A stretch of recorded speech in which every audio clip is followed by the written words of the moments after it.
Assalamualaikum warahmatullahi wabarakatuh. Kereta cepat merupakan simbol bagi suatu negara tentang keberhasilannya di dalam menyerap teknologi tercanggih di dunia di dalam penerapan untuk transportasi darat. Indonesia memiliki kereta cepat yang pertama di Asia Tenggara dan memiliki kecepatan paling tinggi adalah 350 km per jam, tapi masih bisa dimaksimalkan sampai dengan 450 km per jam. Sebelum Indonesia, di sini ada Malaysia dan Singapura yang bekerja sama untuk membangun kereta api cepat yang pertama di Asia Tenggara. Namun, hal ini tidak berhasil, sehingga mereka mengatur ulang untuk pembuatan kereta api cepat ini. Nah, bagaimana peristiwanya? Kita tonton sama-sama yuk. Tahun lebih awal dari Indonesia, yaitu tahun 2013. Sementara Indonesia baru membicarakannya dengan Presiden Xi Jinping pada tahun 2014. Dua negara tetangga ini yang kelihatannya dinilai kaya raya dan mampu serta lebih maju dari Indonesia ini ternyata mangkrak atau gagal dibina. Tidak tanggung-tanggung, proyek ini akan menghubungkan Kuala Lumpur hingga Singapura sejauh 350 km. Menurut informasi mata-mata mimin admin ya, mereka sudah mulai ngiler sejak tahun 2020 sebetulnya dengan kesungguhan Indonesia membangun kereta cepat Jakarta-Bandung. Dan di bulan Juli tahun 2023 kengileran mereka juga diwujudkan dengan tekad untuk kembali meneruskan proyek kereta cepat atau HSR Kuala Lumpur Singapura. Rupanya kedua negara tersebut harga dirinya terusik melihat Indonesia berhasil sukses membangun jalur rel kereta cepat Jakarta-Bandung dengan kerjasama Cina ya. Kalau mimin admin sih hanya memperingatkan saja bahwa pembangunan ini bisa membuat kedua negara tersebut babak belur. Percaya ya cukur, nggak percaya ya gondrong. Seperti yang diberitakan Reuters Juli 2023, pemerintah Malaysia menyatakan tengah mencari pihak swasta yang tertarik melanjutkan pembangunan proyek kereta cepat antara Kuala Lumpur dengan Singapura yang sempat mangkrak. Sebelumnya Malaysia enggan menggunakan uang negara untuk mendanai investasi pembangunan HSR atau kereta cepat ini karena akan memberatkan APBN mereka. Proyek ini berada di bawah MyHSR Corporation, perusahaan BUMN milik Malaysia yang dimiliki Kementerian Keuangan. Perusahaan ini sudah membuka penawaran kepada siapa saja investor swasta yang berminat membangun kereta cepat dengan model kemitraan publik swasta. Pada saat dibatalkan tahun 2020, proyek kereta cepat ini diperkirakan menelan biaya sekitar 17 miliar dolar Amerika Serikat. Ya, nggak beda-beda jauh dengan kereta cepat Jakarta-Bandung ya, yang 17,1 miliar dolar. Pemerintah Malaysia sendiri ingin kereta cepat sepenuhnya didanai investor, di mana perusahaan-perusahaan dari Cina, Jepang, Korea Selatan, dan Eropa juga telah menyatakan niatnya pada kontrak untuk membangun, mengoperasikan, dan membiayai proyek tersebut. Nah, tanda-tanda itu digunakan kembali oleh pemerintah untuk mengaktifkan lagi proyek kereta cepat, yaitu melalui mekanisme pendanaan baru dan model implementasi dalam upaya untuk lebih meningkatkan infrastruktur transportasi kereta api dan memperkuat perekonomian nasional, tulis MyHSR Corporation dalam keterangan resminya. Selain batal proyek ini juga mengakibatkan pemerintah Malaysia harus menanggung biaya alias beberapa infrastruktur sudah dibangun alias mangkrak. Beberapa fasilitas pendukung dan infrastruktur pendukung terlanjur dibangun dan pemerintah Malaysia harus membayar kompensasi ke Singapura, negara tetangga sekaligus mitra proyek Kuala Lumpur Singapura HSR.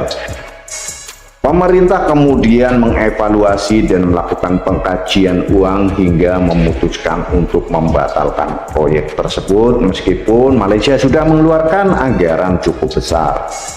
Malahan pihak Singapura sendiri meminta Malaysia membayar kompensasi atas sejumlah kegiatan konstruksi yang telah berjalan.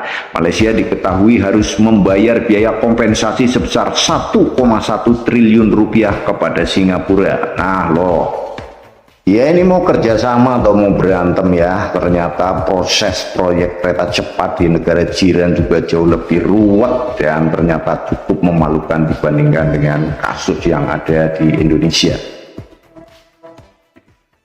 Singapura sendiri juga diketahui sudah terlanjur membangun infrastruktur HSR di Jurong. Ini proyek tersebut mangkrak setelah Malaysia memilih membatalkan proyek tersebut. Dalam pernyataan resminya, Perdana Menteri Singapura Lee Hsien Loong dan Perdana Menteri Malaysia Muhyiddin Yassin mengatakan untuk sementara waktu proyek tersebut dibatalkan karena pandemi COVID-19. Terkait dampak pandemi COVID-19 terhadap perekonomian Malaysia, pemerintah Malaysia telah mengajukan beberapa perubahan pada proyek HSR, kata Muhyiddin, seperti yang dikutip dari Channel News Asia. Namun demikian, kedua negara tetap berkomitmen untuk menjaga hubungan bilateral yang baik, bekerjasama dengan erat di berbagai sektor, termasuk memperkuat konektivitas antar kedua negara tersebut. Media Bloomberg juga mengabarkan hal serupa tentang kendala COVID-19 yang membuat jumlah kesepakatan kedua negara harus mengalami beberapa perubahan dan kedua negara sepakat menghentikan kerjasama pembangunan HSR. Pengumuman penghentian kerjasama bertepatan dengan berakhirnya tahun 2020 atau baru diumumkan secara resmi pada 31 Desember 2020 lalu. Proyek tersebut bermula dari inisiasi kedua negara untuk mengembangkan kawasan yang dilalui proyek HSR. Sempat jadi perdebatan publik, kedua negara sepakat patungan untuk mulai membangun kereta cepat pada tahun 2013 lalu. Proyek HSR kereta cepat Kuala Lumpur Singapura sebetulnya ditujukan untuk memangkas waktu dari 4 jam perjalanan menjadi 90 menit. Dari Kuala Lumpur menuju Singapura juga sudah terkoneksi dengan banyaknya penerbangan yang hanya membutuhkan waktu sekitar 1 jam. Namun itu belum termasuk waktu untuk check-in, pemeriksaan imigrasi, dan perjalanan menuju bandara. Awalnya proyek ini ditarget selesai tahun 2026 ya. Kalau keadaannya begini baru mau ngiler lagi di tahun 2023, mungkin baru di 2036 atau 2060 atau mungkin tidak pernah sanggup nih di kedua negara jiran ini ya. Itulah sama Indonesia, keren. Menurut pemerintah Malaysia, dengan proyek HSR yang dipercepat akan mengurangi dampak negatif dari kemerosotan ekonomi selama pandemi. Menteri Ekonomi Malaysia Mustafa Mohamed dalam pernyataan terpisah mengatakan kalau pemerintah Kuala Lumpur juga ingin memungkinkan opsi pembiayaan yang lebih fleksibel, termasuk pembayaran yang ditangguhkan dan kemitraan publik swasta. Ya, mirip-mirip nyontek-nyontek Indonesia yang ngos-ngosan dan melakukan negosiasi dan penundaan lah ya. Proyek HSR kedua negara sempat jadi polemik di Malaysia. Di era PM Mahathir Mohamad, bahkan pemerintahnya berniat sekali untuk menghentikan proyek ini, namun telah mengundurkan diri pada Februari 2020. Alasan Mahathir saat itu, Malaysia masih harus bergulat dengan utang yang menggunung. Pemerintah Malaysia masih terbebani pembayaran utang sebesar lebih dari 1 triliun ringgit atau sekitar 249 miliar dolar Amerika Serikat. Mahathir berujar Malaysia harus membayar biaya 110 miliar ringgit untuk membiayai proyek HSR. Biaya yang harus dikeluarkan Malaysia lebih besar karena lebih banyak lintasan kereta cepat yang berada di negaranya. Dan keuntungan yang akan diperoleh pemerintah Malaysia dinilai kurang sepadan.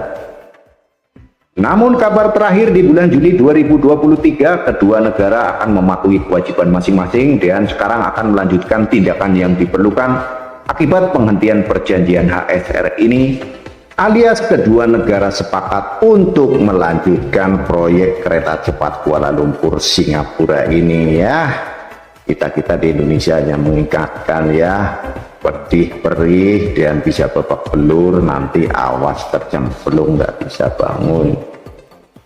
Nah, kalau dulu memiliki gedung pencakar langit pada suatu negara adalah menjadi simbol kebanggaan bahwa negara tersebut adalah negara yang makmur. Namun posisi itu sekarang telah digeserkan dengan persaingan di dunia kereta cepat. Jadi suatu negara dikatakan berhasil dalam pembangunan bila memiliki kereta cepat. Kenapa demikian? Karena kereta cepat ini mengusung teknologi-teknologi canggih yang ada di dunia ini untuk bisa menjalankan kereta api tersebut. Nah, sementara kalau dia gedung ini cukup rumit ya untuk bisa menyerap teknologi yang sekarang ini. Kenapa demikian? Sekarang adalah zamannya digital, zamannya orang bersaing dalam teknologi. Nah, yang bisa menyerap hal ini adalah dunia teknologi, diantaranya menggunakannya untuk transportasi dan untuk komunikasi. Nah, di sisi lain, Indonesia sudah mampu untuk mewujudkan terbentuknya transportasi kereta cepat. Namun sekarang ada kabar gembira bahwa kita, Indonesia, sudah mampu membangun kereta cepat beserta infrastrukturnya dan kereta semi cepat.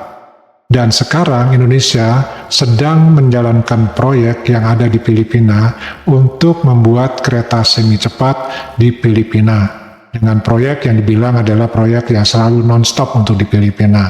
Nah, kita di sini cukup berbangga juga, karena juga Indonesia adalah negara satu-satunya di Asia Tenggara yang mampu memproduksi rel atau lintasan kereta cepat dan juga gerbong-gerbong dan lokomotif kereta cepat itu sendiri, termasuk kereta LRT yang tanpa masinis di dalam kereta. Jadi masinisnya itu ada di dalam gedung, ya.